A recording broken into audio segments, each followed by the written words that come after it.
I think I might have just saved 2 women from an impending assault. Last night at about 1:45 a.m., I walked up to the local convenience store with my dog Leo, a 65-pound Amstaff mix, to get a beer. I noticed some odd behavior from a group of 3 guys that had followed 2 very pretty young women into the store from the bar next door. The guys were like buzzards, continually trying to convince the women to go to their place. When the women declined, the guys insisted that they at least walk them home. I walked up to the register and got in line behind the 2 women, who were clearly stalling at the checkout because they didn't feel safe leaving. At this point, the most sober of the 2 women shot a look at me that I will never forget. The best I can describe it is to say that it was a clear non-verbal plea for help. I nodded, and she looked away. They ended up buying a pack of White Claws or something and walked out holding hands. As I checked out at the register, I noticed 2 of the 3 guys from the bar had started to follow the women out of the parking lot. I quickly finished checking out and shadowed behind them from the other side of the street.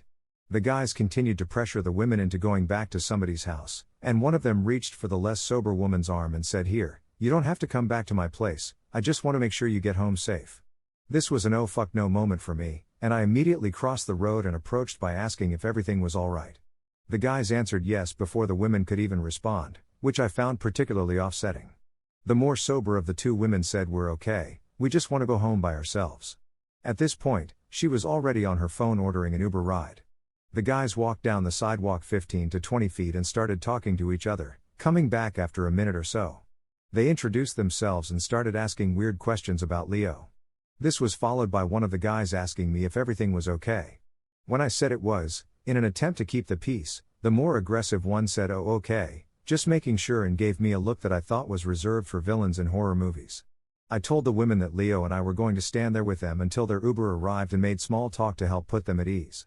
A few minutes into waiting for their ride, the more aggressive guy said, "Fuck it, Leo can deal with you bitches," and both guys stormed off.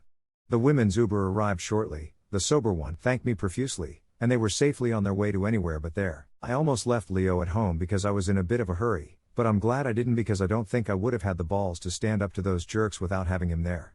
My own actions kind of took me by surprise, to be honest. I'm usually the one avoiding conflict or confrontation at all costs, to a fault. I don't know where it came from. I guess it really just wasn't a situation where do nothing was an option.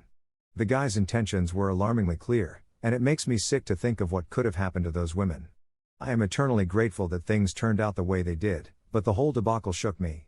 My biggest concern at this point is the fact that those dicks are still out there, living within walking distance from the bar, and the next time they try this shit on another unsuspecting young woman, there might not be anybody there to stop them. It really irks me that there isn't more that can be done about that.